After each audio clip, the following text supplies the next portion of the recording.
François Brochot. Installez-vous là. Ouais, vous êtes là. Notre directeur de l'aviation civile, ce sera à mes côtés. Allez, Lionel Clermont, pour Guido Essa, va se mettre là. Jean-Claude Damasson, moi aussi je suis ravi. L'autre micro doit être par là, je ne sais pas celui qui manque. Oui. Voilà. Non, je ne testais plus, mais merci à vous, madame. Bien, on va se lancer donc maintenant effectivement sur quelles actions pour quels résultats territoriaux sur la période donc 2024-2028. Pardon pour le manque de questions, je sais que vous êtes très réactifs. C'est pas de la frustration, hein. J'ai pas d'ordre du tout, je vous assure. Et vraiment, là, sur France Inter, on est quand même très tranquille par rapport à ça, donc c'est pas du tout ça. C'est simplement que là, vu le nombre de personnes qu'il y a, c'est très compliqué, soyons clairs. Et personnes de qualité. On va commencer, tenez, effectivement, il y a déjà un peu d'interpellation, donc allons-y, il est bien casé, donc je vous en prie, prenez donc le... Vous pouvez voir les questions. Oh, non, attendez, vous êtes à l'aise, il n'y a pas de... Tout va bien sur ce sujet. Donc, bien casé, directeur général de l'aviation civile, avec bien sûr les deux opérateurs que vous connaissez, à la fois la direction de la sécurité de l'aviation civile et bien sûr le contrôle aérien, avec davantage donc, de personnel. Donc voilà, on part sur 2024 à 2028.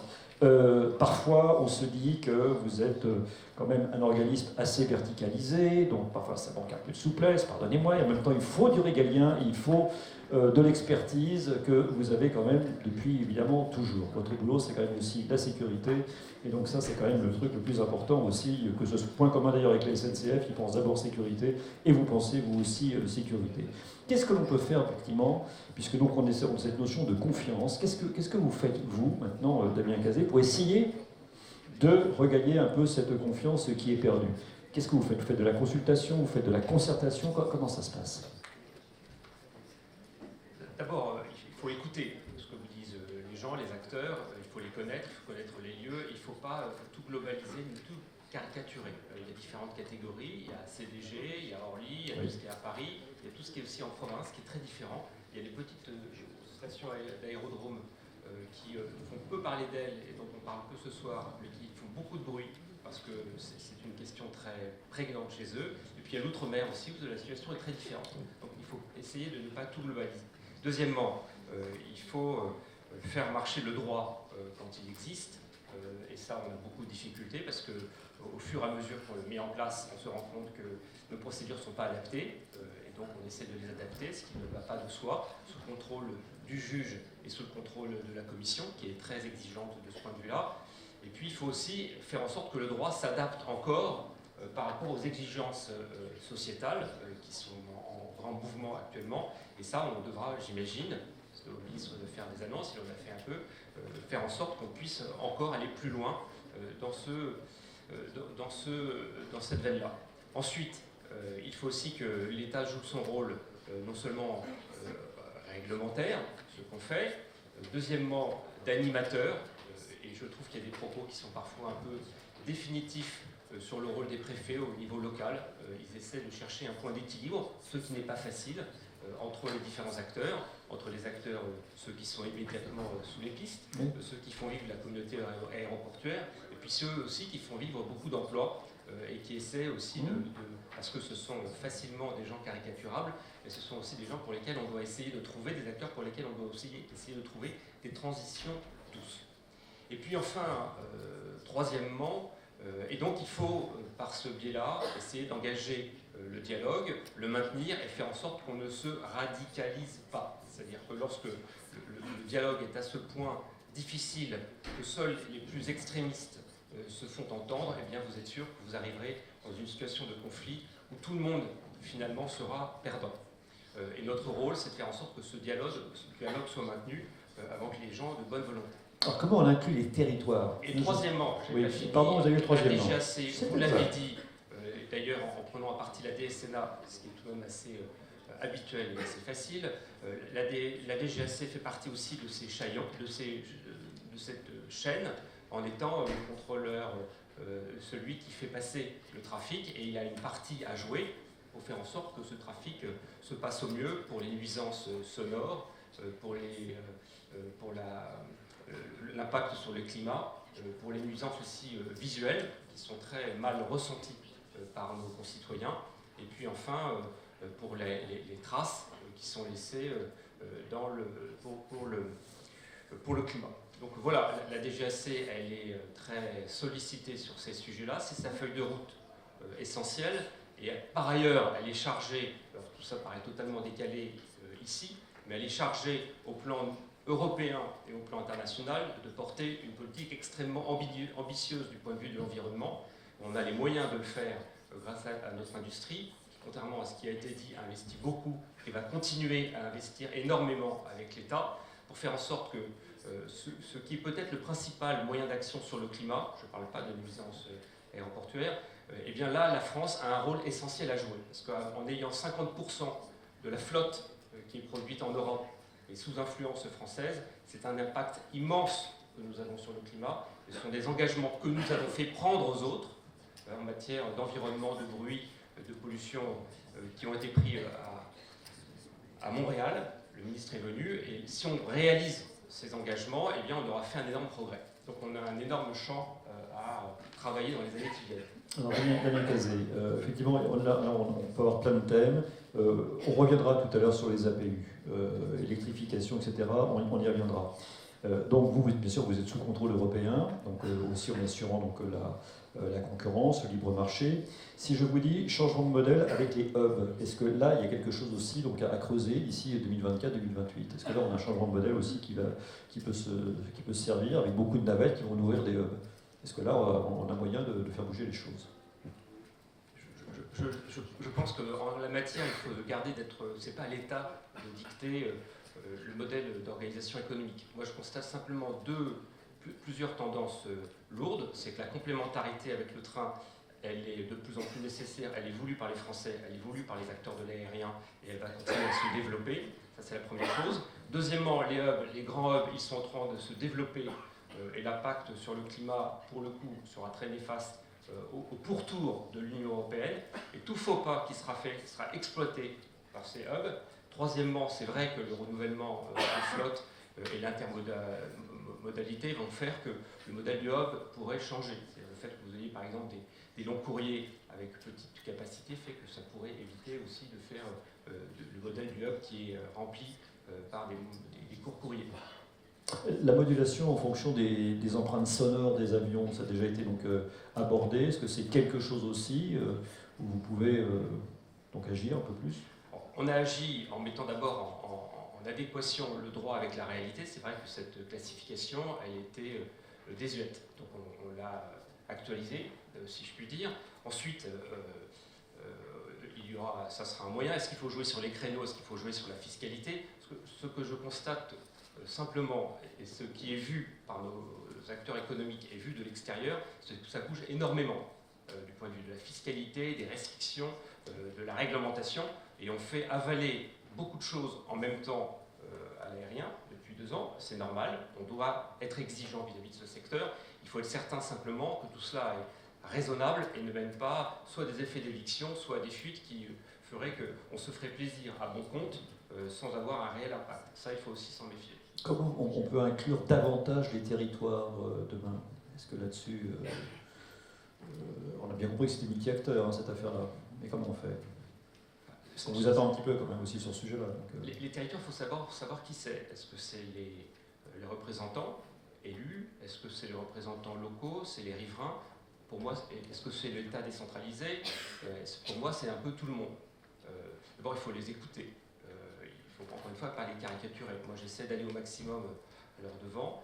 Il ne faut pas leur faire non plus de promesses irréalistes, parce qu'on se fait plaisir. Et je ne dis pas d'ailleurs que ce n'est pas un sport dans lequel on ne sombre pas les uns ou les autres. Ensuite, les territoires, il faut les écouter. Et ce que j'entends des territoires, c'est qu'à la fois, vis-à-vis des riverains, ils ont des énormes exigences, mais ils ont aussi des demandes par rapport à l'enclavement, qui vont parfois à rebours de ce qu'on pourrait imaginer. Ils veulent plus de liaisons aériennes ou plus de liaisons ferroviaires, et qu'il y a aussi un équilibre qui n'est pas facile à trouver pour nous, parce qu'on doit à la fois mettre des taxes et subventionner au même moment. Et qu'on dit parfois, écoutez, tout ça n'est pas très cohérent, parce que, alors après, les acteurs locaux, je les comprends, ils ont besoin aussi d'avoir des liaisons avec Paris, qui reste encore trop central. Ils ont besoin d'avoir une amélioration de la durée par train. Si vous regardez les liaisons ferroviaires, vous constaterez que sur beaucoup de liaisons de moyenne portée, la rapidité du train a décru sur une centaine d'années. Et donc c'est insupportable pour beaucoup d'acteurs aériens, beaucoup d'acteurs locaux. Donc nous, on est là pour à la fois écouter les problèmes locaux autour des aéroports, et il n'y a pas que les grands aéroports, encore une fois, je suis beaucoup plus inquiet sur les petits aérodromes, parce que l'intolérance, elle est réelle, et si elle est réelle, c'est qu'elle correspond à un problème, bien sûr, vécu de la part des acteurs, et on s'en occupe beaucoup, enfin pas assez. Et puis deuxièmement, il faut aussi écouter les acteurs économiques qui se plaignent, voir comment on peut renforcer la connectivité, mais il faut se garder aussi d'écouter celui qui crie le plus fort ou qui demande le plus, et avoir une politique qui soit raisonnable, et surtout, je ne suis pas sûr que l'État le fasse non plus très facilement, essaie de tracer une perspective de moyen long terme, et ne répondre pas aux urgences les unes ou les autres trop facilement. Oui, c'est ça. Qu'est-ce qu'on peut espérer donc, parce que là, c'est cette table ronde, on va dire à moyen terme, qu'est-ce que l'on peut espérer d'ici 5 ans à peu près? Qu'est-ce que vous voyez vous, comme évolution qui peut être bonne pour les riverains? D'abord, contrairement à ce qui a pu être dit ici ou là, je crois beaucoup au progrès. D'une façon générale, on en a perdu le goût, mais je crois que ça peut être une source d'amélioration formidable.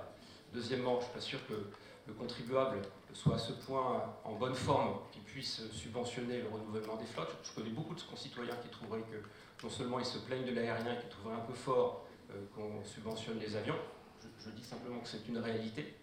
Moi, je ne dis pas que je ne le souhaiterais pas, mais malheureusement, cette réalité-là, ça serait un peu paradoxal d'aller subventionner le renouvellement de la flotte, alors que beaucoup, au contraire, demandent à ce qu'on réduise le trafic aérien.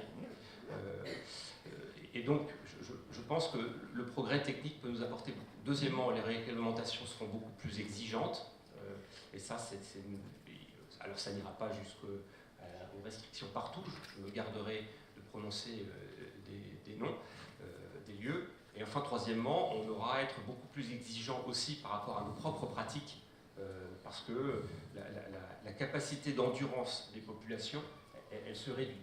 Et donc, ce qui est parfois être toléré de tel ou tel pilote, eh bien, devra faire, je pense, partie de leur formation, parce que ce qu'ils considéraient comme étant peut-être accessoire par rapport à la sécurité, par rapport à leur... Eh bien, il doit devenir un paramètre essentiel. Ouais. Et puis, nous aussi, on doit faire attention à ne pas sacrifier la sécurité, la sûreté, parce que, évidemment, personne ne le pardonnerait à juste titre. Donc, une amélioration technique, une exigence réglementaire qui va évidemment se resserrer, c'est dans la marche des choses, plus d'intermodalité, je pense avec le train, des meilleurs... Et puis, troisièmement, les pratiques des acteurs, mais c'est aussi très facile de les caricaturer comme étant réfractaires au changement. À la DGAC, les gens sont de plus en plus perméables à ces idées. C'est vrai aussi dans les jeunes générations qui deviennent pilotes, qui travaillent dans l'industrie. Il n'y a pas d'un côté ceux qui seraient conscients parce qu'ils seraient éclairés des problèmes écologiques, environnementaux, et puis ceux qui seraient totalement réfractaires. Évidemment que ça traverse toutes les couches de la société, et évidemment aussi que ça devient un impératif de plus en plus porté par les acteurs de l'aérien. Je salue Anne Rigal, qui sait de quoi je parle. Absolument, et qui viendra dans la troisième table ronde donc pour nous présenter ce que fait Air France. Charlotte Duménil, directrice générale de France Vueling. Nous ne partons pas à Barcelone, on va rester à Orly parce que c'est là qu'est votre siège, donc France. Lorsque l'on parle effectivement, alors là on est sur cette durée de 5 ans, à peu près, 2024, donc 2028. Quand on parle d'efforts collectifs, comment vous réagissez donc par rapport à ça? Alors, je pense qu'il y a beaucoup de choses qui ont déjà été dites, mais c'est important d'insister. On parle beaucoup de dialogue depuis tout à l'heure. Oui. Nous, ce qu'on constate, et ce que je constate, c'est que, en fait, il y a beaucoup de dialogues qui sont top-down, en fait. Ce genre de colloque, alors, est essentiel. Ce qui nous intéresse aussi, c'est... Bon, le thème de cette table ronde, c'est gagner la confiance des territoires. On est disponible pour aller dans les territoires. On a fait une réunion il n'y a pas très longtemps à Nantes, on a échangé avec les élus, il y avait des associations de riverains. Monsieur Boisson d'Airbus a cité l'exercice qui avait été fait avec Justine à Orly. C'est essentiel pour gagner la confiance des territoires. Donc, je pense que le dialogue, encore une fois, c'est un mot qu'on a entendu à peu près une centaine de fois depuis 14 heures, mais il faut aller plus proche encore. Il faut aller plus proche parce qu'effectivement, on a un besoin de pédagogie qui est important. Il faut qu'on explique ce qu'on fait, toutes ces actions qui sont faites à court terme, sur 2023, à moyen terme, parce qu'on a bien compris qu'il y avait des échéances qui étaient très longues. À long terme, entre 2030 et 2050, il faut expliquer ce qui est fait. Il faut comprendre les problématiques qui sont sur le terrain. Madame, vous avez parlé de Toulouse. On n'a pas les mêmes problématiques à Toulouse, il n'y a pas les mêmes problématiques à Nantes, il n'y aura pas les mêmes problématiques à Orly. Donc il y a des actions qui sont faites de façon générale par les acteurs du transport aérien, les compagnies aériennes, et qui bien sûr contribuent à améliorer la situation. Et en parallèle, je pense qu'il faut qu'on intensifie les échanges au niveau local, au niveau territorial, parce qu'il y a des actions qui peuvent être faites simplement en identifiant quelques éléments, des points de souffrance, un avion qui va partir à telle heure et qui va poser problème, des techniques dont vous parliez, monsieur, tout à l'heure, qui peuvent être mises en place. Ça, c'est des actions qu'on peut faire à court terme, facilement, en échangeant de façon très locale. Donc ça, c'est le premier point. Je ne vais pas répéter ce qui a été dit sur la partie 2023 par mes collègues, par Marc et le reste des acteurs sur la partie des actions qu'on peut mettre en place. Je pense que c'est clair, renouvellement des flottes. Ce n'est pas uniquement sur les compagnies long courrier, parce qu'on a beaucoup entendu parler de French Vier Caraïbes et de Corsair, mais toutes les compagnies moyen courrier, en particulier les compagnies low cost, pas uniquement Vueling, EasyJet, Transavia, toutes les compagnies renouvellent leur flotte. On sait qu'il y a une urgence, mais ça prend du temps. On ne peut pas remplacer une flotte en 2 ans, 3 ans. Il ne faut pas oublier qu'on est dans une situation aussi post-Covid. Il y a un coût. Il y a des investissements qui sont faits par les compagnies aériennes, mais ça prend du temps.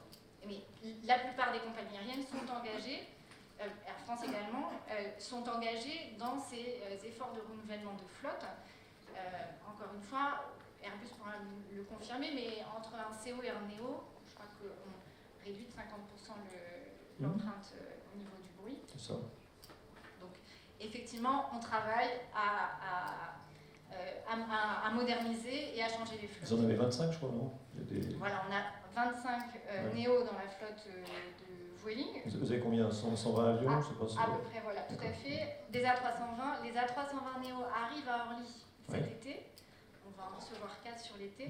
Donc, c'est des progrès qui se font petit à petit, pas assez rapidement, j'imagine, effectivement, et pour vous et pour nous. Enfin, encore une fois, on a le même objectif. Je pense qu'il y a une chose qui est importante, c'est que il faut aussi arrêter d'opposer transport aérien et riverain.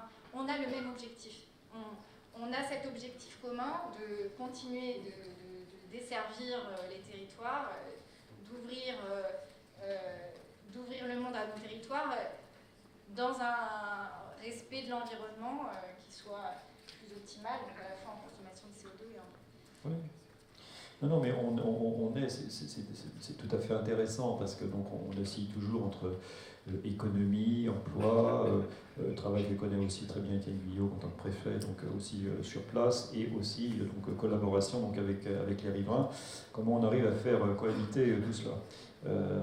L'affaire est pas simple. Tiens, quelque chose qui peut bien nous réunir. C'est ah bah oui, c'est Lionel Clermont. Prenez où est-ce que vous voulez pardonnez, on était en retrait, je ne vous ai pas vu, j'ai pas le temps de vous saluer, pardonnez-moi. Président directeur général de Guinaud SA. Alors on le sait, d'abord on va remercier un homme qui s'appelait Maurice Guinaud, je crois que c'est dans les années 1949. Il invente le groupe électrogène pour lancer les avions à hélice. Vous l'avez dit, monsieur, donc tout à l'heure, avec Karim Adeli. Ah oui, la France évidemment a créé aussi donc l'aviation. Et les trains de nuit, mais aussi donc l'aviation. PME tout à fait, donc, tout à fait autonome, 220 salariés donc aujourd'hui. Et alors, vous avez une obsession justement, c'est les APU. Alors, on essaie d'éteindre le moteur le plus vite possible. Racontez-nous, qu'est-ce que l'on peut espérer donc d'ici 5 ans? Bonjour à tous. Parce que vous êtes leader mondial, je ne l'ai pas dit, mais c'est le gars, vous êtes leader mondial avec quand même, je crois, plus de 90% de votre marché à l'international. Oui, alors l'APU, c'est un sujet probablement que tout le monde connaît, c'est un peu le serpent de mer, on en parle depuis des années. Quelque chose qui est... donc l'APU, c'est un générateur auxiliaire, donc c'est un moteur auxiliaire sur l'avion qui permet de le rendre autonome en énergie lorsqu'il est au sol. cette turbine auxiliaire, dans les conditions aéroportuaires, a un très mauvais rendement. Ce n'est pas un défaut de conception, c'est les opérations qui l'imposent. Et on a des solutions de substitution à l'APU qui existent depuis très longtemps. Donc des générateurs électriques, qu'ils soient diesel ou électriques, et des climatiseurs. La particularité de ce sujet, et peut-être même le paradoxe, c'est qu'arrêter son APU rend service à tout le monde. La compagnie aérienne économise du carburant. Donc pour un avion type A320, Boeing 737, ça peut représenter 150 000 € par an d'économie de carburant pour la compagnie aérienne et par avion. Donc par 100 avions, c'est 15 millions d'euros.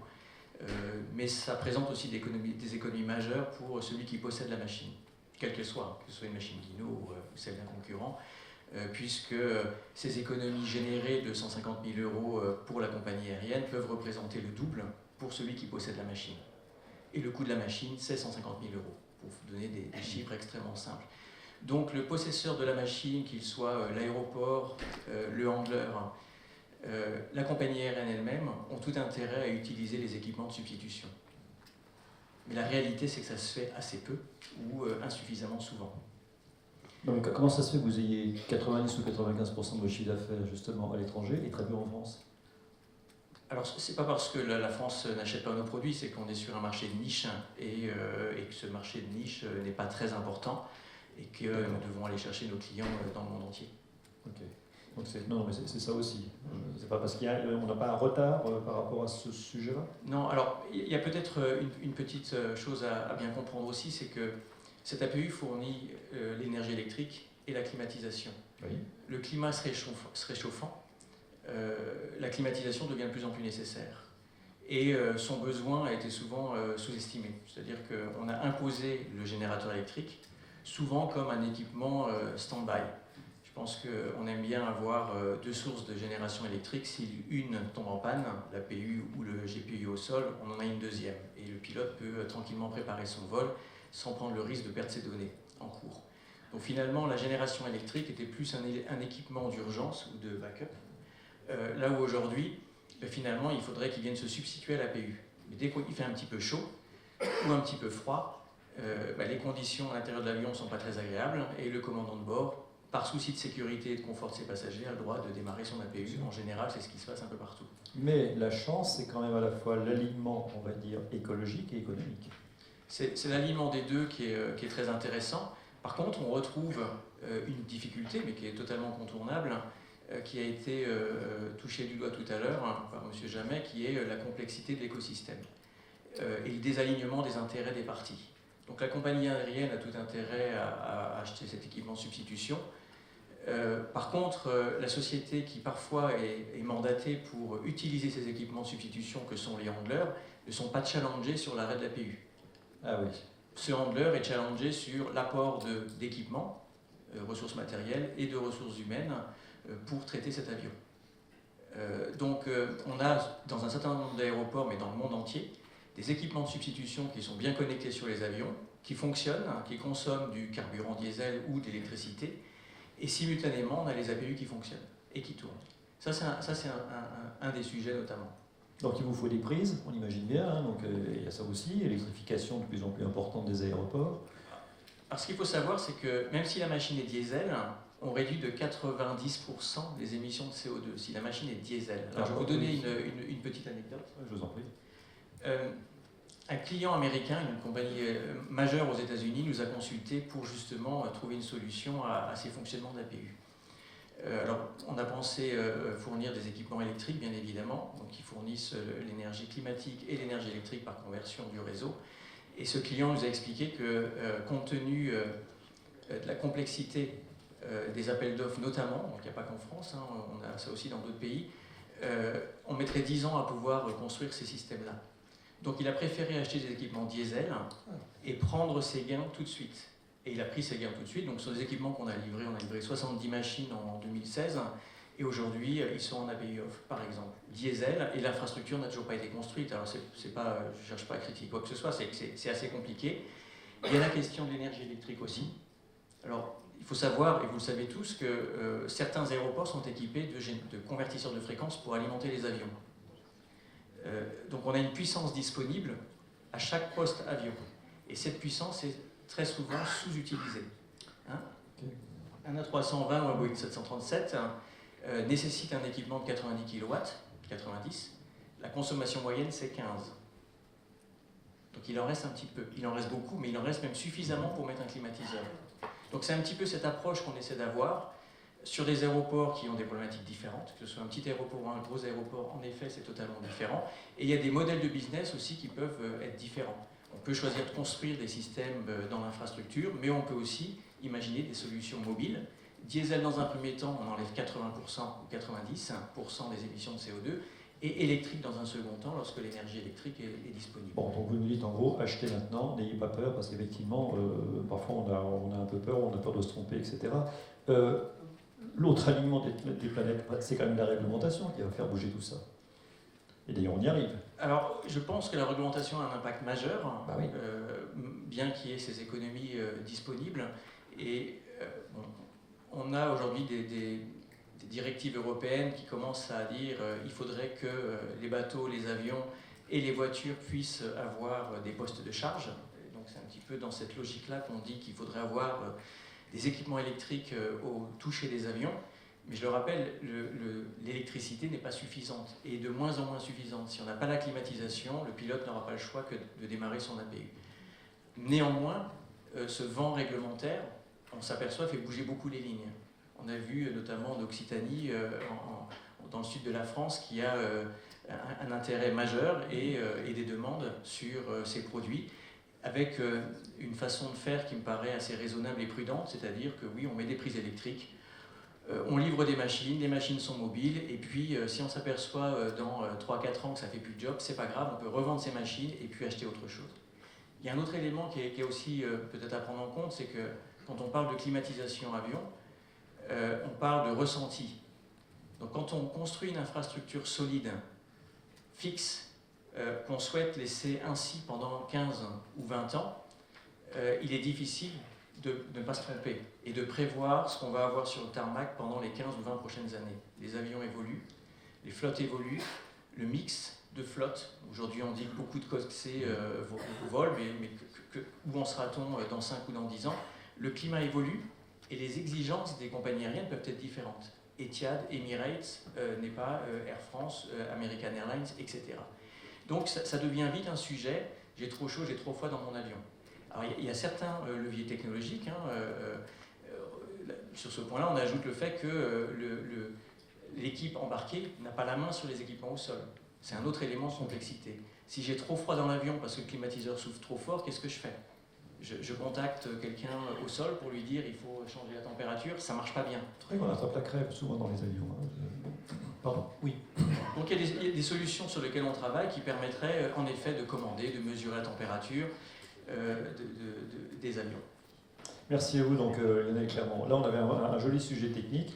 C'est vrai que ça évolue, on ne se rend pas compte. C'est-à-dire que le monde de demain, dans les 20 prochaines années, aura encore plus bougé que dans les 30 précédentes. Le climat d'Extremadura à Toulouse, heureux Toulousain, j'en fais un peu partie, étant originaire du Tarn, on l'aura. 1 degré de plus, si vous voulez, de climat, je ne parle pas de météo bien sûr, mais 1 degré de plus de climat, c'est comme si vous souleviez une bande, on va dire, à la fois de végétal et d'animal, en tout cas voilà, de 200 à 300 km en fonction évidemment des lieux. C'est un petit peu ça, donc c'est en train de remonter. Le problème, c'est que ça a déjà existé, à part que là, c'est la rapidité des phénomènes qui est extrêmement importante. Alors, voilà, autre sujet, François de Brochot, président de l'association de défense contre les nuisances aériennes. Évidemment, vous aviez toute votre place donc, ici avec nous, 2024, donc 2028. Est-ce que vous avez envie de partir justement sur quand même un sujet bien chaud, sur la désignation d'une autorité indépendante pour les études coût-efficacité? Oui, absolument, parce que ce que nous attendons, nous, déjà dans un premier temps, ce n'est pas la Lune, mais simplement le respect des règlements et directives européennes sur le bruit et la pollution de l'air. Donc, pour appliquer correctement les restrictions d'exploitation, il faut tout d'abord procéder à la désignation d'une autorité compétente indépendante. Donc, nous avons mené effectivement une procédure au Conseil d'État car l'ADTA qui avait été désignée ne présentait pas les critères d'indépendance nécessaires. Et nous attendons encore aujourd'hui la désignation de cette autorité. Elle ne pourra pas être un service de la DGAC. À ce moment-là, on aurait vraiment une rupture de confiance avec les riverains, je tiens à le dire. Aujourd'hui, on parle de confiance. Si on veut restaurer la confiance, on a besoin vraiment d'une autorité qui chapeaute finalement ces études coefficacité pour avoir des restrictions d'exploitation, qui prennent de la hauteur, qui soit totalement indépendante. Ce qui ne veut pas dire que la DGAC n'ait pas des compétences, évidemment, en matière de restrictions d'exploitation, mais ça sera une collaboration. Mais il faut vraiment un arbitre à la tête de ce dispositif qui soit totalement indépendant. C'est-à-dire que là, c'était la sous-direction au développement durable, hein, c'est un peu ça l'idée, donc de la DGAC qui était... Alors, vu de notre point de vue de riverain, finalement, le dossier n'a pas avancé. Il reste encore 6 études d'approche équilibrée à mener sur 9 en France. Il y a urgence aujourd'hui à se préoccuper de restrictions d'exploitation, puisque les autres moyens qui ont largement été évoqués à la première table ronde, renouvellement des flottes, avancées technologiques, procédures, etc., n'ont pas apporté d'amélioration pour les riverains. Pourquoi ? Parce que les avancées qui existent ont été annihilées par l'augmentation constante du trafic depuis des décennies. Et c'est là qu'est la perte de confiance des riverains finalement, parce qu'eux ne voient pas d'amélioration. On leur dit, voilà, l'avion sera propre et silencieux, rassurez-vous, tout va bien. On ne nie pas les avancées, mais elles ne sont pas perceptibles pour les riverains. On a nos 9 aéroports français qui sont concernés par la possibilité de restriction, sur lesquels on a fait le constat d'une augmentation du bruit, malgré des plans de prévention du bruit dans l'environnement, première génération, qui ont été menés plutôt sur la forme que sur le fond. Donc ces plans ont échoué, on a refait la cartographie stratégique du bruit, et on s'aperçoit que le bruit a augmenté partout sur ces 9 aéroports. Donc effectivement, je vais lâcher des gros mots. Il s'agit maintenant de plafonner le trafic sur les grands aéroports commerciaux. Il faut également plafonner de toute urgence le trafic la nuit, parce qu'on a un impact sommeil qui est complètement démontré par toutes les études épidémiologiques et qui vient d'être pointé du doigt par une tribune de professionnels de santé dans le monde. Plus de 150 médecins nous interpellent pour nous dire qu'il y a urgence à agir, notre santé en dépend, et également notre espérance de vie. Sur les 5 ans, ce que l'on peut donc espérer, c'est de mener à bien donc, ces études. Complètement, puisqu'en fait ces études doivent être initiées dès aujourd'hui pour porter un résultat dans environ 2 ans, compte tenu des délais d'études et ensuite du fait que les mesures qui seraient adoptées passeraient sous l'œil critique de l'Union européenne. Ensuite, on aurait de la matière pour avoir des plans de prévention du bruit dans l'environnement vraiment efficaces, dans lesquels, bien entendu, il faut inclure le renouvellement des flottes. Enfin, tout cela doit être travaillé naturellement en parallèle, hein, ça ne doit pas être abandonné. Alors, qu'est-ce qui manque là, encore aujourd'hui pour que ça fonctionne mieux, pour qu'il y ait un peu plus d'huile? Là, ça a été la procédure donc, au Conseil d'État, parce que les procédures n'étaient pas appliquées. Bien, l'autorité indépendante, désignation d'autorité indépendante, et vous l'espérez quand même beaucoup, là on est en attente. Voilà, pour améliorer tout ça, à votre avis. Donc, vous vous parlez assez les uns les autres? Je crois que le problème, c'est que d'une part, il faut une volonté politique forte, comme par exemple aux Pays-Bas, où il a été décidé, c'est une décision politique, hein, d'adopter un plafonnement pour Amsterdam Schiphol à 440 000 mouvements par an. Donc ça, c'est super important pour nous, parce qu'Amsterdam Schiphol, c'est un aéroport qui était équivalent en 2019 en termes de trafic à Roissy-Charles de Gaulle. Ça n'impacte pas beaucoup le tourisme des Pays-Bas, il faut dire. Donc, non, mais ça n'empêche pas. Hein. Mais je veux dire que c'est pas directement là que ça se passe. Donc, oui, mais néanmoins, nous avons à Roissy... Mais c'est une vraie volonté politique, oui, bien sûr. À Roissy, nous avons à la fois, effectivement, l'accueil de touristes pour la région Île-de-France, mais nous avons aussi un hub de personnes qui sont complètement hors sol et qui ne vont pas voir la région capitale. Hein. Donc on a quand même une marge de manœuvre. Passer de 505 000 mouvements en 2019 à 440 000, c'est finalement adopter une réduction du trafic qui est celle préconisée par l'ADEME dans ses scénarios de transition écologique pour le transport aérien, pour décarboner l'aérien. L'ADEME nous dit les avancées technologiques, elles existeront peut-être, il y en aura, mais ça va arriver trop tardivement finalement pour que l'aérien suive la courbe recommandée par la SNBC, c'est-à-dire que l'aérien réduise dès aujourd'hui ses émissions carbonées. On va être obligé de réduire le trafic aérien et l'ADEME suggère que le trafic pourrait baisser de 13% d'ici à 2050. Le plafonnement qu'on demande, c'est exactement ça. C'est une baisse de 13%. Des mesures à prendre dès aujourd'hui en attendant certaines avancées technologiques qui nous sont promises. Avec les plafonnements, et je parle pour Roissy, mais pour l'ensemble des aéroports, des 9 grands aéroports concernés, on a une mesure qui permet à la fois de protéger la santé des riverains, en particulier ceux qui sont le plus proches des aéroports et pour lesquels les procédures, les améliorations de procédures ne vont pas jouer. C'est-à-dire quand on est sous la descente finale d'un aéroport, de 15 km à 0 km de l'aéroport, les procédures ne vont pas jouer. On a besoin de restrictions nettes de trafic. Et puis, par le biais de ces plafonnements, on va aussi permettre à l'aérien d'atteindre ses objectifs de diminution de ses émissions, à la fois localement et au niveau du CO2 et des autres gaz à effet de serre de l'aviation. Merci à vous, Françoise Gaucher. Quand le bâtiment va, tout va. Quand l'aviation va, tout va. Ça tombe très bien parce qu'on a un homme qui s'occupe des deux, Nicolas Notbar. Merci d'être avec nous, président de Vinci Airport, je présente. Directeur général de Vinci Concessions, donc alors homme qui connaît très bien à la fois les autoroutes, les chemins de fer, les trains, les LGV et donc les aéroports. Merci d'être là. Je ne sais pas comment évoluer parce que vraiment avec tout ça à s'occuper, mais c'est formidable. Ils nous ont choisi, c'est très bien. Bon. En ce qui concerne bien sûr on va pas tous les passer en vue, Lyon, Nantes, Annecy, Chambéry, ça c'est pour la France, je sais que j'en oublie, hein, donc voilà. Oui, non, mais j'en oublie sûrement. Je ne vais pas faire tout le catalogue, c'est pas le but, sinon évidemment très très mondialisé, Santiago, Lisbonne, Osaka, Londres, etc. Alors là, qu'est-ce que l'on peut dire? On est sur cette période 2024, donc 2028. Est-ce que tout est en ligne? Est-ce que tout est transparent? Voilà, donc qu'est-ce que l'on peut dire à nos amis, on va dire, riverains qui attendent donc des choses? Et on se doute bien qu'en plus vous êtes très précurseurs. Hein, sur Lyon et Nantes, vous êtes extrêmement précurseurs sur les approches équilibrées. Donc ça, déjà, il faut le noter. Ouais. Qu'avez-vous envie de dire, effectivement, sur ce thème, sur cette temporalité?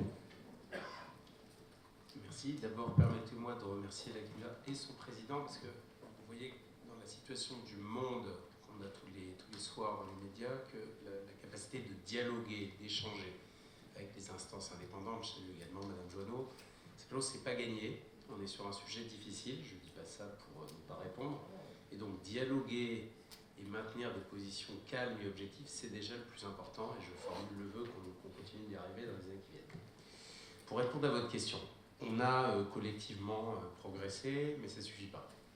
Collectivement progressé, l'État a beaucoup évolué, on l'a vu dans l'intervention de Damien Cazet, sur ces sujets complexes. Alors, je ne vais pas donner des leçons, mais qu'est-ce qui nous paraît important et pour lequel on aime être précurseur? La transparence.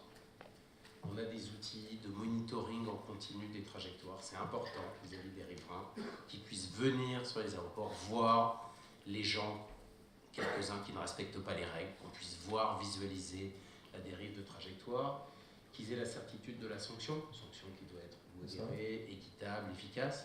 Mais ça, c'est ça la transparence, c'est d'arriver, de voir quel outil, de voir que, alors qu'il y a peut-être 10 ou 20 ans, on disait aux gens, mais non, vous vous trompez. En réalité, oui, il y a des trajectoires qui sont monitorées, qui sont suivies.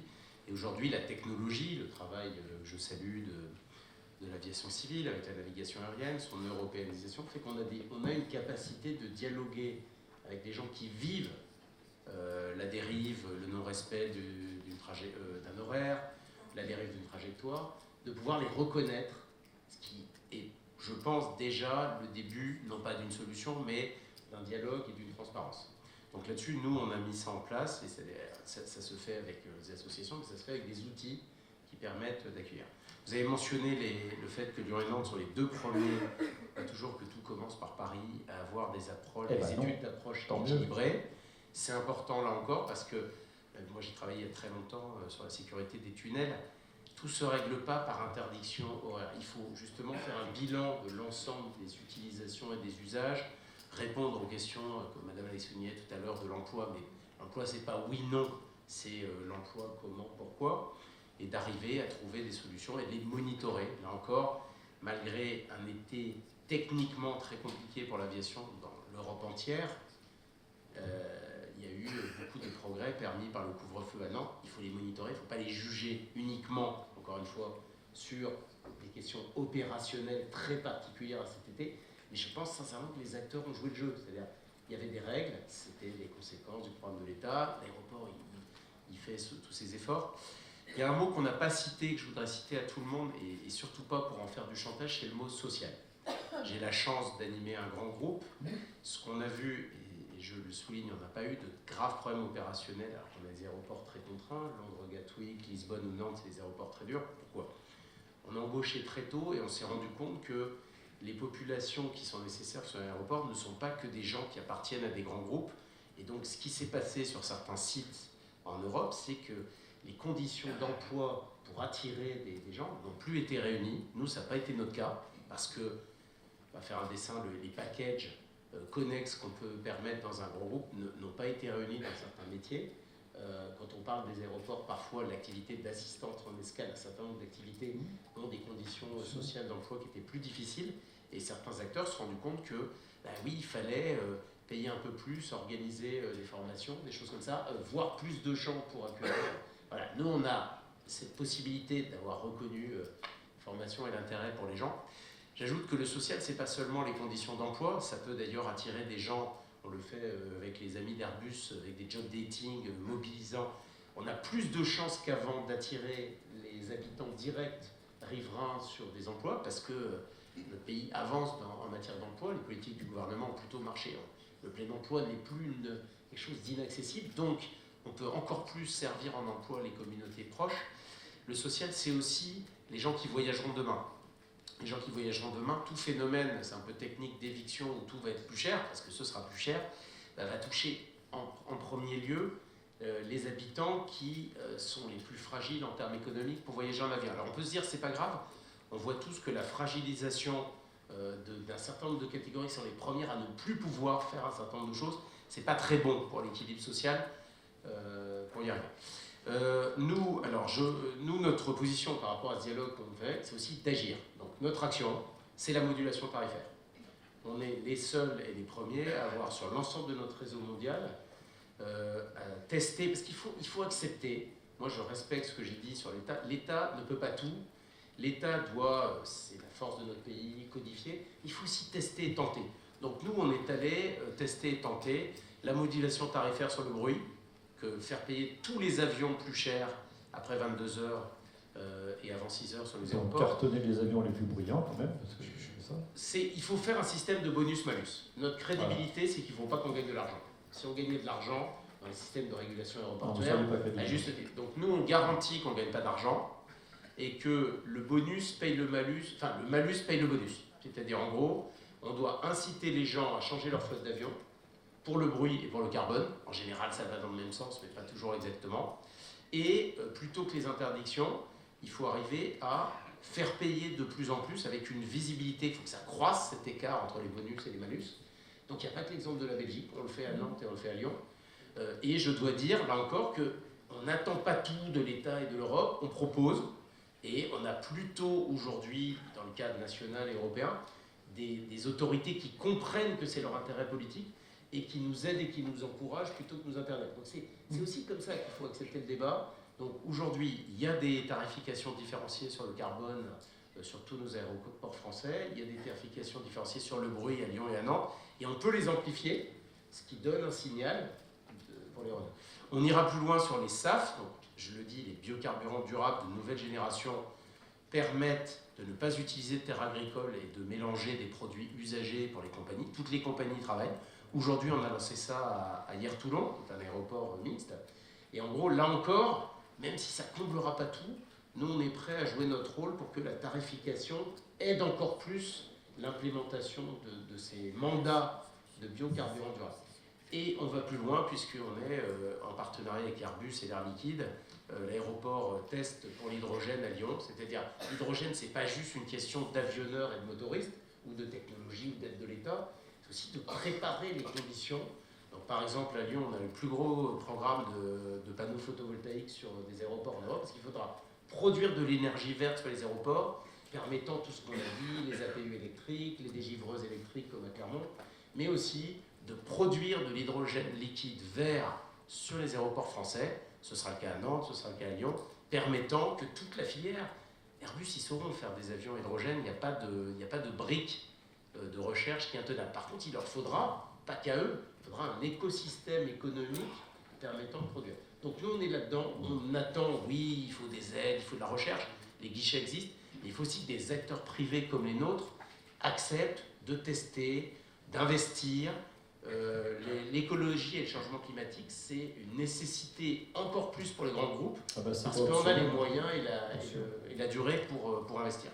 Ce qui est intéressant, c'est que vous avez toujours eu cette politique chez Vinci, c'est-à-dire de vous dire, en France, on va essayer d'être, en gros, les meilleurs, d'être un laboratoire. Ils le font aussi donc sur Orly, ils essayent aussi d'être un laboratoire. Pareil aussi, donc tout à l'heure on le verra avec Nice Côte d'Azur.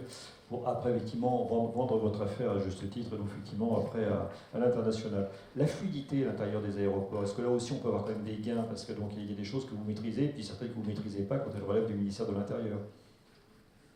Là encore, il faut commencer par soi-même, il faut faire œuvre collective. Un aéroport, c'est une zone de coactivité, c'est-à-dire les salariés propres à la société aéroportuaire sont en général très minoritaires. Donc il faut créer, et c'est ce qu'on essaie de faire à Nantes ou à Lyon, une communauté aéroportuaire qui dépasse le cadre d'emploi. Il y a 10 ou 15 ans, je disais non mais c'est pas moi, c'est l'autre. Il faut arriver à créer des conditions qui font que les collègues qui font la météo le matin, ils acceptent d'être là un tout petit peu en avance parce que c'est important pour les premiers avions qui décollent d'avoir la météo, que les forces de sécurité, quand il y a des attentats, on est tous heureux qu'il y ait un très bon niveau de contrôle, soient aussi dans un travail sur la fluidification, dont on est prêt à investir sur les machines. Oui, ce serait bien que le nombre de personnes, ça c'est un débat de l'intérieur, qui surveillent un certain nombre de machines soit plutôt aux normes mondiales. On n'a pas besoin d'un salarié pour 2 ou 3 machines, on peut en contrôler 10 aux États-Unis, au UK, ça marche. Hein. Donc voilà, il y a des petits trucs comme ça où ça amènerait de la fluidité. Et puis après, c'est un débat qui est toujours complexe avec les gens dans la salle. Il faut arriver à avoir des investissements de capacité, pas pour faire plus de mouvements ou plus d'avions, mais parce que s'il n'y a plus du tout de capacité, prenons l'exemple de Nantes, il y a une démographie, mon voisin ne me dira pas, qui est bonne dans l'ouest, parce que la façade atlantique, ça attire. Le TGV entre Nantes et Paris il y a aussi, voilà. Le TGV entre Nantes et Paris, il est fait, donc il y a pas, depuis longtemps, il n'y a pas beaucoup de gens de cette façade qui prennent l'avion pour aller à Paris. Moi, je gère des aéroports à Nantes, à Lyon, j'y suis toujours allé en train. Et je ne doute pas que Damien Cazé y aille en train aussi. Voilà. Donc, il n'y a pas beaucoup de fanatiques de l'avion qui disent « Ah non, mais moi je resterai dans l'avion ». Par contre, à Nantes, je suis désolé pour les Parisiens dans la salle, moi j'en suis un, mais on ne va pas qu'à Paris. Il faut qu'on comprenne qu'à Nantes, on ne va pas qu'à Paris. On peut aussi aller en Italie, on peut aussi aller en Espagne, au Portugal. Et que nos clients, ils ne prendront pas le train pour aller à Lisbonne. Voilà. Donc cet équilibre, qui peut changer un peu, fait que quand on est dans un territoire périphérique, il y a Nantes et il y a les Bretons parfois, quand on est dans un territoire périphérique, au Portugal, en Grèce, oui, l'avion c'est aussi un moyen de désenclaver. Donc cet équilibre fait que ce ne sera pas de l'interdiction, ce ne sera pas que parisiano-centré entre Paris, Lyon, Nantes et Marseille, il y aura aussi des vols en avion entre territoires périphériques. Et l'équilibre, on doit continuer à le trouver. Il y a un truc donc comme la croissance augmente, il faut un peu de capacité, il faut de la fluidité, il faut du service. Nous, on est complètement là-dedans. Merci beaucoup Nicolas Notebaert. Vous voyez, on parle de territoire, ça va être très bien avec Jean-Claude Lemasson. Donc, alors, homme, dont je lui ai fait plaisir en disant pratiquement que le Loire-Atlantique était bretonne. Pas loin. On n'est pas loin, on est bien d'accord. Nous remercions donc toutes les Annes, toutes les Sainte-Anne qui sont dans la salle aujourd'hui. Maire de Saint-Aignan de Grandlieu, mais on n'est pas là pour parler que de Nantes que vous connaissez bien, qui a eu donc une augmentation de trafic avec un couvre-feu depuis le mois d'avril et un paquet d'insatisfaction des riverains et des communes. Vice-président de Ville et Aéroport, donc cette association d'élus. L'association, c'est aussi notre thème d'ici 5 ans. Qu'est-ce que l'on peut espérer entre l'association des territoires avec les modes économiques, le social, on l'a bien compris, et aussi cet impact environnemental avec les riverains. Quelle est un peu votre attente? Alors l'attente, elle est énorme. Elle est énorme parce que ça fait quand même plusieurs décennies que nous travaillons auprès des acteurs des plateformes aéroportuaires, auprès des services de l'État, et on s'aperçoit que beaucoup de freins existent encore et qu'il est nécessaire, à notre sens, de changer un petit peu l'ADN d'un certain nombre d'acteurs qui se mettent autour de la table. Et parmi eux, bien évidemment, la Direction générale de l'aviation civile, qui a fait des efforts, je le dis aussi nettement que cela, notamment ces derniers mois, au moins pour la Nantes Atlantique, que je connais effectivement un peu mieux.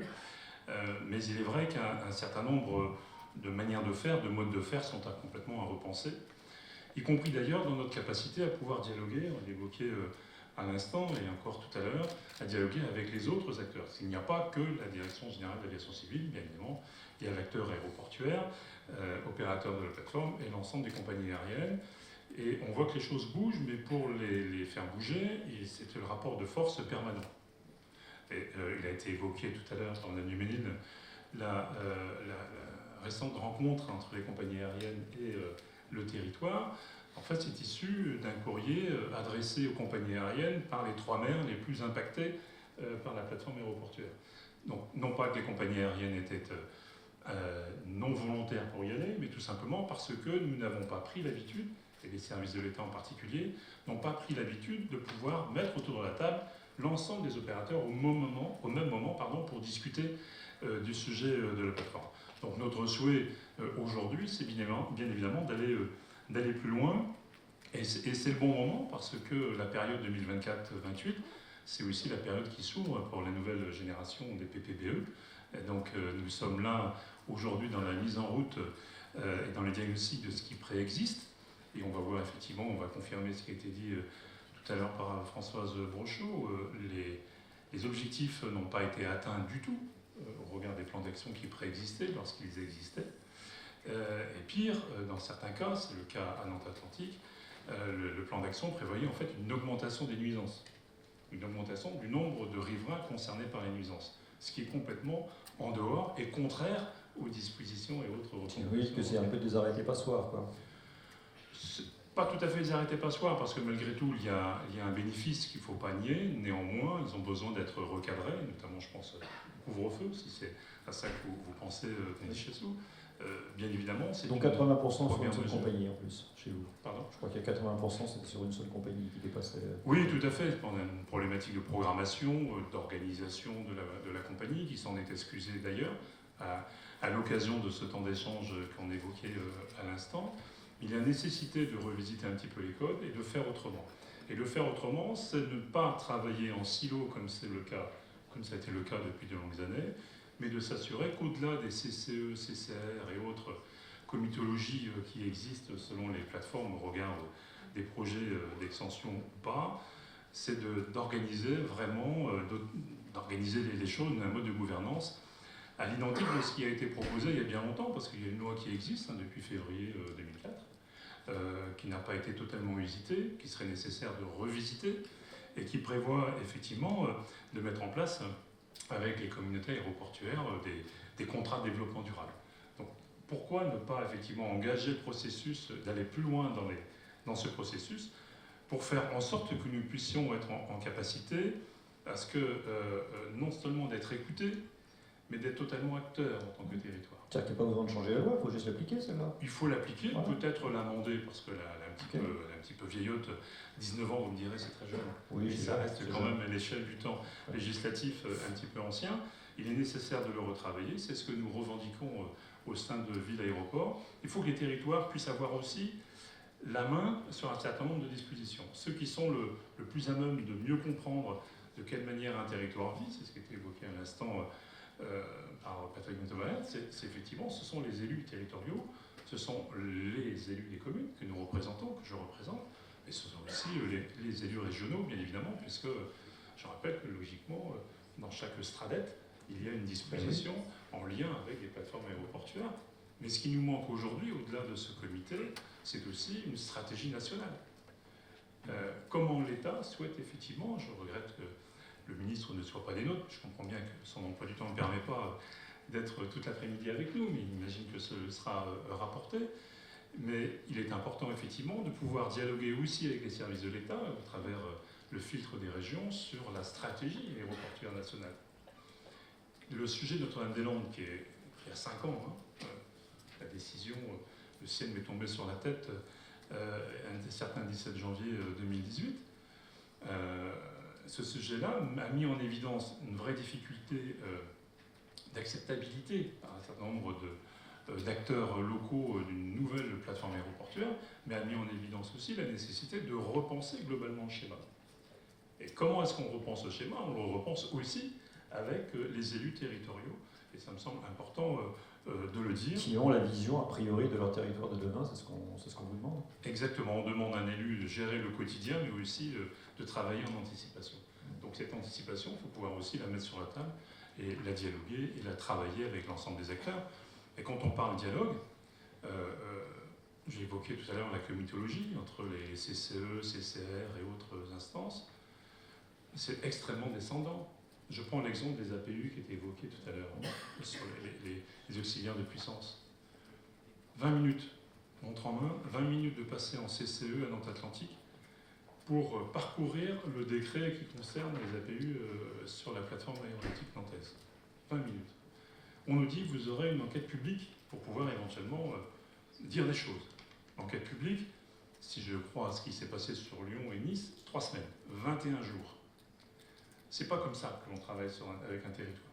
On doit impérativement, et c'est le cas aussi sur les projets d'extension de réaménagement des aéroports, on doit pouvoir participer activement à la construction d'un projet pour ensuite éventuellement contester la conclusion.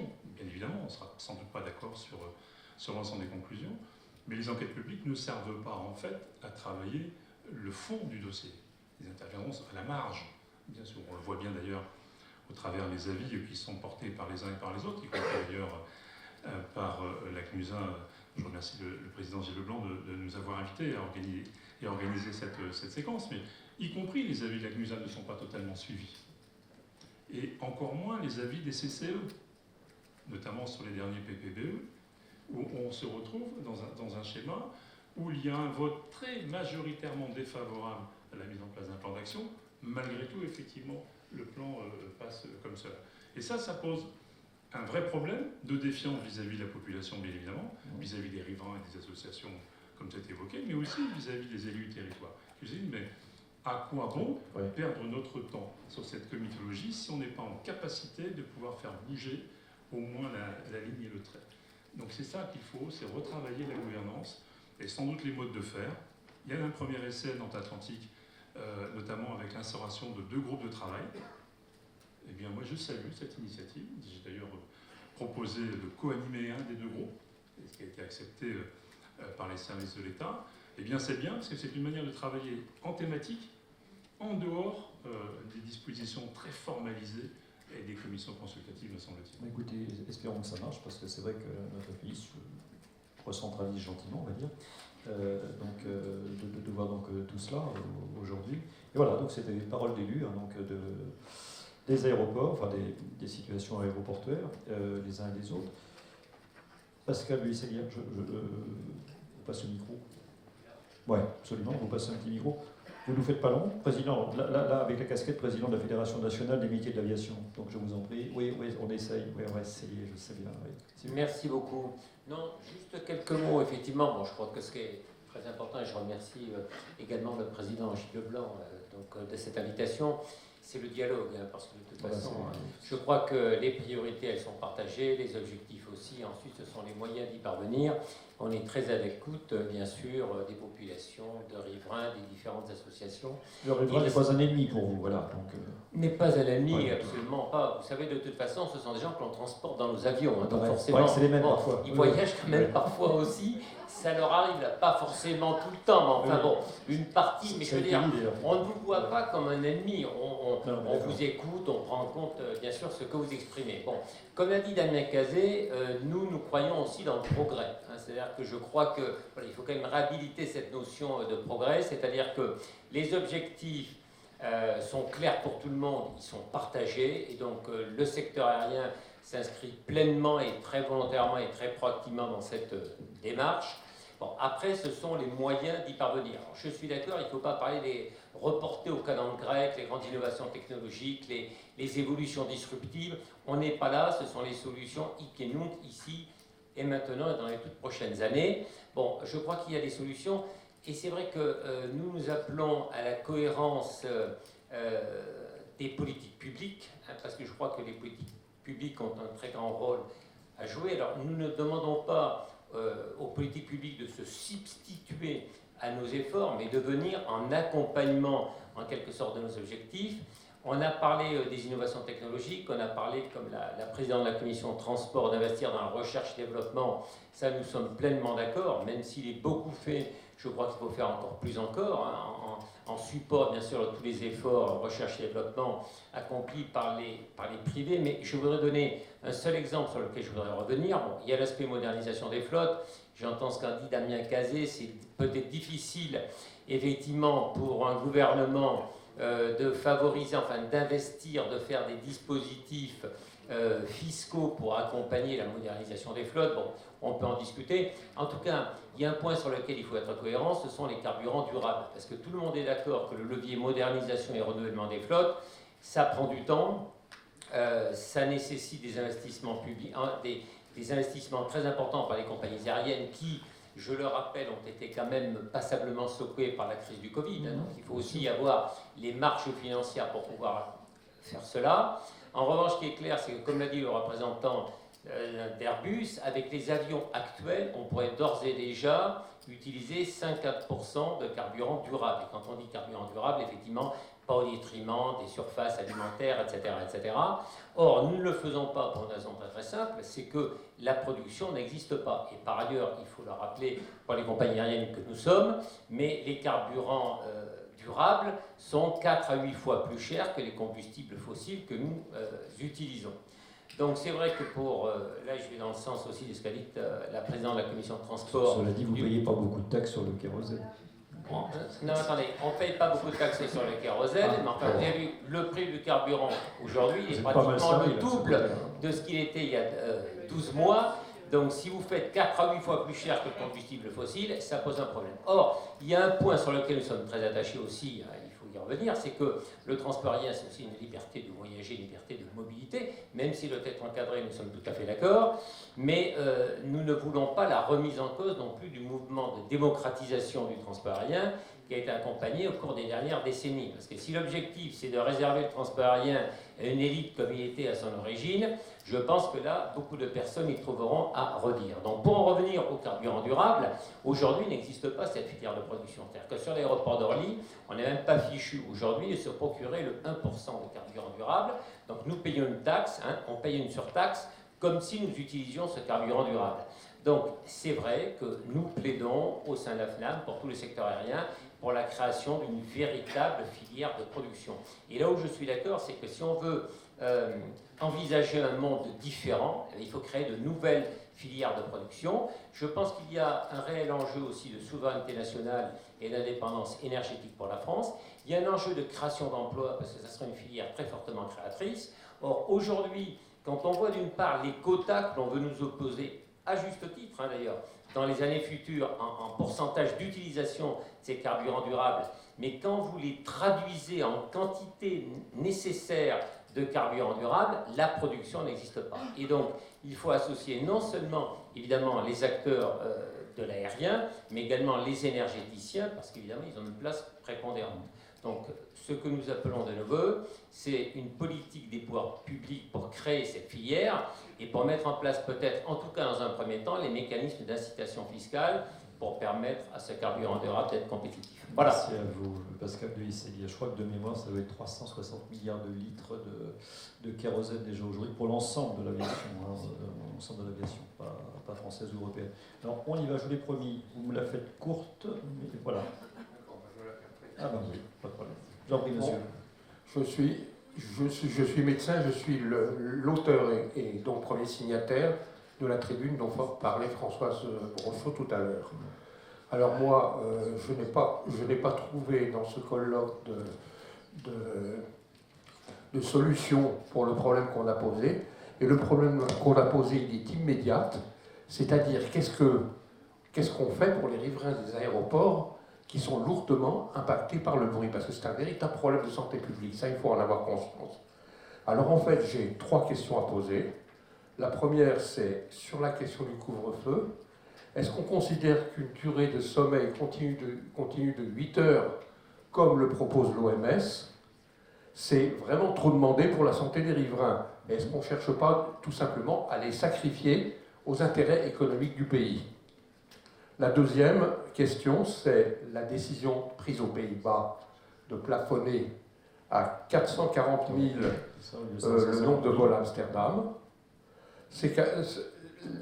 L'aéroport de Schiphol, c'est un aéroport qui a la capacité de celui de Roissy. Alors on se demande pourquoi est-ce que ce qui est possible à Schiphol ne l'est pas à Paris. Exception française, je vous en prie. Comment? Le troisième point, je vous en prie, monsieur. Alors que le PPBE, et c'est d'ailleurs ce qui a causé la colère de pas mal de médecins quand il y a la tribune, et aussi de riverains, il prévoit une augmentation de 180 000 vols par an, c'est-à-dire ce qui était prévu au moment de la création du T4. Et enfin, il y a une troisième question qui n'a pas grand-chose à voir avec les deux premières, c'est qu'on assiste en fait à une rupture d'équilibre entre les lobbies économiques qui font la loi à l'Assemblée nationale et les associations. Non seulement on ne les écoute même pas, mais quand elles expriment une opposition, on les réprime. On les réprime par exemple par la voie séparatisme qui vient d'être prise. Alors est-ce que c'est vraiment une conception de la démocratie? Merci à vous, cher monsieur. Alors, vous voyez que la CNUSA, de toute façon, vous permet effectivement d'exprimer ceci. Nicolas Notebar, je vous en prie. Non, juste un dernier mot, je n'ai pas répondu à votre aimable question au début. La réponse quand on a un périmètre large, c'est qu'il faut décentraliser. Donc on croit à la décentralisation. C'est vrai que dans mes attributions, il y a le ferroviaire. Donc je voulais dire, comme ce n'est pas exactement le temps, on a eu la chance de faire une liaison à grande vitesse entre Tours et Bordeaux qu'on opère aujourd'hui. D'abord, c'est notre rôle de dire qu'il y a aussi des nuisances sonores et que le débat linéaire des infrastructures ferroviaires à grande vitesse existe. Je ne fais pas de comparaison des nuisances. Je vous dis qu'en termes de dialogue, M. Lemasson l'a dit, on parlez du dialogue, parlez pas avec dialogue avec les communes riveraines, et c'est notre rôle, on doit aussi dialoguer.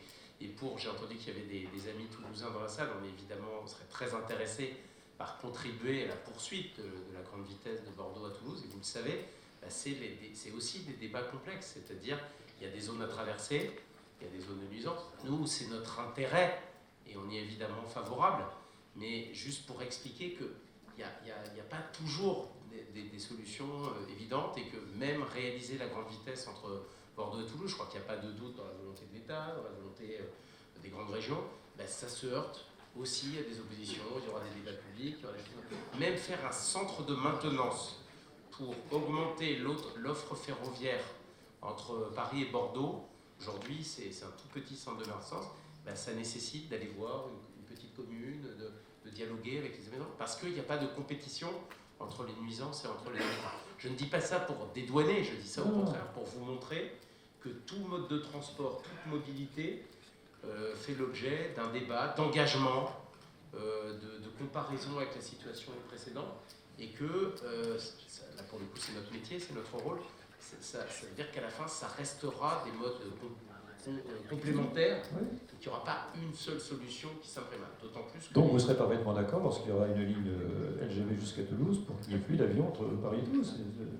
Je ne porterai pas de... Ce que je formule comme vœu alternatif, c'est que l'opérateur ferroviaire, malheureusement il n'y en a pas beaucoup, mette un petit peu plus de trains entre Paris et Bordeaux, parce que quitte à supprimer Bordeaux-Orly, on aurait pu s'attendre à ce qu'il y ait un peu plus d'offres ferroviaires. Elle n'est pas venue, là, pour le coup. Mais je vous en prie. Oui. Alors moi je voudrais dire un mot sur les couvre-feux pour répondre à M. Sassier qui a posé la question. Je n'ai pas pu m'exprimer tout à l'heure sur cette question, mais c'est une question fondamentale. Ça fait partie aussi des restrictions d'exploitation à envisager, des plafonnements, des limitations du nombre de vols la nuit entre 22h et 6h, et réfléchir effectivement, puisqu'on est sur un horizon de 5 ans, à des couvre-feux pour les aéroports qui n'en ont pas, et en particulier Roissy, qui a quand même le double de vols de nuit de tous ses concurrents européens, 170 mouvements d'avion chaque nuit. Comment voulez-vous que les gens dorment? Nous, on a une permanence d'accueil à l'association, une permanence téléphonique, les gens nous appellent et sont en pleurs. Ils n'en peuvent plus, ils ne peuvent pas dormir, ils ont des prises de médicaments pour trouver un petit peu de sommeil. Il faut réaliser cette détresse dont les gens sont victimes. Et en Île-de-France, les gens victimes du bruit sont 1 900 000. Si on tient compte des valeurs guides de l'OMS, c'est énorme, c'est pas marginal. Donc il y a vraiment urgence à agir pour protéger la santé des gens. Voilà, je voulais le préciser. Même si bien sûr il y a un cumul du bruit, vous en doutez bien, donc il y a cela. Damien Cazet peut-être... Plusieurs choses. D'abord, les Pays-Bas, ils sont sympas, mais on ne les a pas attendus pour le faire dans un de nos aéroports. Deuxièmement, je demande à ce qu'on regarde l'intégralité de leurs copies sur tous leurs aérodromes, et on en reparlera si vous voulez bien. Deuxièmement, moi je veux bien qu'on donne des à-coups, malheureusement, c'est une réalité et à laquelle on est très attaché, nous sommes dans un état de droit. On se l'est dit d'ailleurs, Madame l'a dit, on doit rétablir une autorité et on ne peut pas décréter tout à coup qu'on fait telle chose ou telle chose. On est dans un état de droit, il y a des gens qui investissent, qui travaillent, il y a des évolutions, il faut forcer les évolutions parce que si vous vous mettez simplement comme la résultante de toutes les évolutions, rien ne bouge. Donc l'État aussi est là pour impulser. Je prends un exemple néanmoins qui montre la difficulté devant laquelle on est, devant laquelle sont les préfets. Parce qu'eux, ils sont à la convergence de toutes les tensions. Encore une fois, les préfets, je les connais bien, ils ne sont pas plus aéronautiques que vous, peut-être, ils ont leurs affinités. Et par ailleurs, la DGAC, je tiens à le dire publiquement, n'est pas là pour imposer l'aérien au territoire. Je le dis dans mes colloques internes, il faut d'abord écouter le territoire pour savoir ce qu'il veut, plutôt que d'imposer une forme de déplacement. L'État n'a pas à se substituer à la volonté des territoires. On est là pour l'écouter. En revanche, on est là pour éclairer la décision. J'en prends une. Quand vous avez un acteur de transport de cargo qui vous dit qu'il est prêt à venir, par exemple, de Belgique à CDG, que ça va économiser plusieurs dizaines ou plusieurs centaines de camions qui vont prendre là, bêtement, pendant la nuit, qui vont déranger aussi plein de monde. Alors qu'est-ce que vous faites? Vous pouvez leur dire non par principe. En revanche, vous êtes devant une décision de politique publique. Donc vous regardez s'ils vont respecter le droit, et puis ensuite, vous voyez si cette décision, elle est par rapport à l'ensemble des intérêts nationaux, des collectivités, des territoires, de tous les territoires traversés, si elle est intelligente ou pas. Donc nous, on est là, avec les préfets, encore une fois, pour essayer de prendre ce genre de décision. Alors elles sont toujours critiquables, parce que, et je ne nie pas votre point de vue, je le comprends, je ne nie pas votre point de vue, mais je dis simplement que ce n'est pas le seul. Et l'État est là pour lui voir la résultante de ces tensions et faire en sorte qu'entre les intérêts sociaux, on en a parlé, économiques, de long terme, des riverains qui sont très exigeants, on puisse impulser une politique publique qui fasse bouger l'ensemble de l'écosystème dans le temps. Mais encore une fois, on doit respecter le tempo, on doit respecter le droit, sinon on y est rappelé, et on doit aussi parfois, c'est notre faiblesse souvent, agir vite, parce que comme vous l'avez dit, il y a des intérêts de santé publique, et parfois l'État est trop lent. Merci beaucoup, Damien Cazet. 3 secondes, Dominique Lazarski. En 1903, je peux y arriver, monsieur. Ford lançait la construction industrielle des voitures.